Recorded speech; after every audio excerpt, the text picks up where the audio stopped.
Ed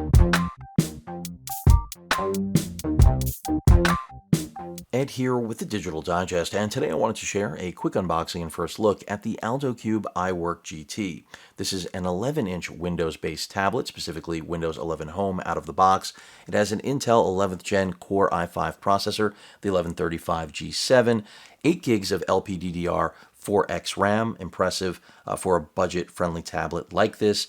256 gigs of internal storage. It also has a micro SD card slot for those of you that are wondering, as well as fairly decent I/O. Its 11-inch IPS panel is 2000 by 1200 resolution, which seems decent for an 11-inch panel like this, and it should be interesting to see how well this performs. Now, again, it is fairly budget-friendly, which is what makes it compelling. I'm not sure what the other keyboard is priced at. They included the lightweight keyboard. They do have two different versions. But let's go ahead and get this thing out of the box if I was able to actually break the seal. I thought I did there. And see how it works. When Alldocube reached out to me asking whether or not I'd be interested in checking this out, I said sure, because the specs on paper are fairly compelling for such a budget-friendly machine. First thing we see, free 2-year warranty extension, and let's see this machine. So I'm going to go ahead and just flip it over. 45 watt quick charging with this. We'll see how quickly that actually charges. So there is the tablet, and I'm going to go ahead and peel that off in a moment. So we do have a webcam right at the front. It appears to be a notch, but that's just the plastic overlay right now. Nothing along the bottom.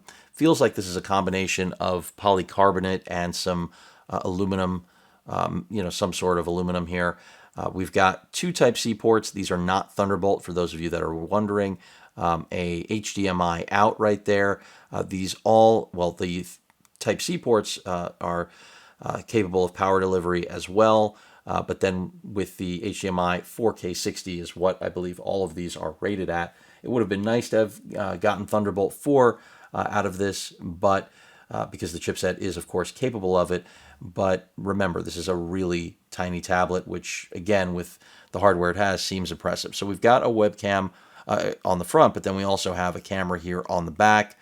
In terms of other things, power button right there, volume rocker, and they've actually labeled all of this. Hopefully you can see that. Some pogo ports right here. And then on the right side of the machine, we have a USB Type-A port, headphone microphone combo jack, and a micro SD card slot. And of course, ventilation on both sides of this machine. It is a Windows machine, so that makes sense. So let's go ahead and peel this off. And so now we've revealed the actual display, and it's going to be interesting to see how it works. Let's see if it has any juice to power up. Going to find out right now. Seems that it does. Getting some activity here. I'm going to go ahead and put that down for now. We'll see what else is in the box. I anticipate that we have the charger, which we do. Again, a 45 watt power brick right there. And pretty straightforward what you're going to do with that, right? Charge it up. I'm curious to see what battery life will be like, and I think that's going to be one of the things that can make or break a product like this, because, at its price point, it's affordable, it's small, for someone who wants something smaller than a Surface Pro 8, but with similar performance, maybe this is compelling. We're going to see. It's only going to be a matter of time before I know how well this can actually perform. Touchscreen sensitivity seems okay out of the box so far, and I'm not expecting anything phenomenal from the speakers, but hopefully they'll be okay. Now, what I can tell you is that we're seeing a lot of flickering here. I'm not seeing that in person with my eyes, but my camera is picking it up, so be aware of that. That's not what it actually looks like, and this is not, that is to do with a pulse through the display. This is not to do with my camera, for those of you that are wondering. So they're forcing me to type in a name. Let's see. There's the keyboard. Let's just go ahead and throw in Ed. And I am not going to password protect this thing.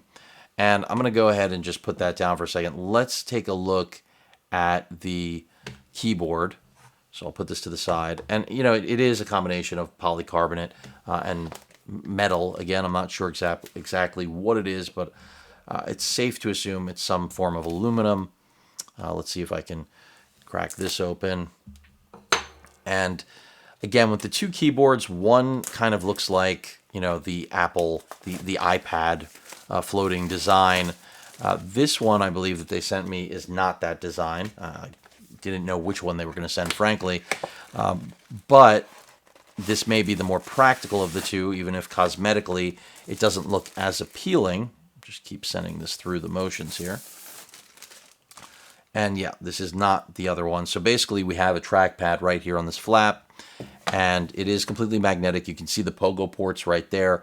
I showed you that on the back of the machine.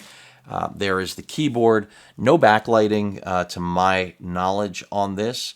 You know, chiclet style keys.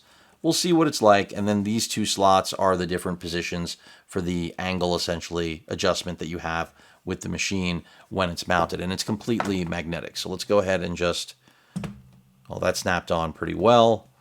And it is locked on there. So that's the first position, which I don't think I would be able to use too comfortably. I mean, it's usable, but I imagine the second position is where it's at, and that is where it's at, because that is stable. It's at a good angle. Let me go ahead and back that up. Again, the flicker, I can't do anything about that you're all seeing until we get to the desktop so that I can actually pump up the brightness. That should compensate for what you're seeing that's being captured by my FX3. But that's not something I'm really seeing in person at all. So just be aware of that. It's something that happens. But again, whether or not this is going to be for you, I think really will boil down to pricing. At the 700, I think it might be 735, 740 for the tablet alone. I feel like that is on the high side, even though it's budget friendly, because inherently over time, we all know that Surface Pro devices get clearanced out. They go down in price significantly. They're still much more expensive than this, you know, just spec to spec. But of course, buying into something like a Surface Pro brand, the design language, build quality, that inherently means that something like this, I feel like, has to be significantly less expensive in order to really compete. The only thing that this, I think, does have going for it, alternatively, is its form factor. Because if you find the new Surface Pro 8, it's not so new anymore, to be too large, that's where something like this could be advantageous, because it is significantly smaller. So let me go ahead and try to bump up that brightness and see if it actually does anything for the experience. Because for what you're seeing, I should say. So brightness is all the way up now, and it's blown out on camera, but the flicker is gone. So for those of you that were wondering, it is, you know, possible to eliminate that flicker, at least that is being captured by the camera. Now, for me, I never saw the flicker with my own eyes. It's something that I see on my preview monitor, so that I see what all of you are seeing, but otherwise, you know, it is not visible to me at all. So 75% brightness seems almost to do it, but looks like we have to go up to around 85 for the pulse modulation to go away. So it appears to be gone, but again, it's looking a little bit blown out. I'll adjust camera settings for this when I do my update, but the panel looks decent. I'll go ahead and get on Wi-Fi. Let's just get on a network right now, and then we'll just see what video playback and audio sounds like. And right now I'm going to get a feel for the keyboard. The keys are very small, but again, that's a product of having a tiny tablet like this. I mean, comparable to like a Surface Go, but with internals that are more like a Surface Pro. And that's pretty cool. I mean, I think that is part of the appeal here. Now, I'm not aware of any pen input capability for this machine, which would be nice. I see the flickering is back, again, for what all of you can see. So I'll take the brightness up even more. So it would be nice to have pen input. I'm not sure that that's a possibility. That's something I'll reach out to the manufacturer to find out, but at present, I don't think that they have stylus capability. But we're going to find out. Either way, the keyboard seems decent. Again, the keys are a little bit small, but I'm not having any typos in the very little bit of use. Let's see what that touchpad is like. I know you can't see it because it's like an extended lip, and you can't raise up the keyboard. Anyone that was wondering, I just heard the fan kick on. So if you were wondering about what cooling would sound like, it's not very loud, but it's, it's audible. Let's go ahead and just play something, shall we? And I'm going to make sure that our volume is all the way up. And I will angle the mic to pick this up as best as possible.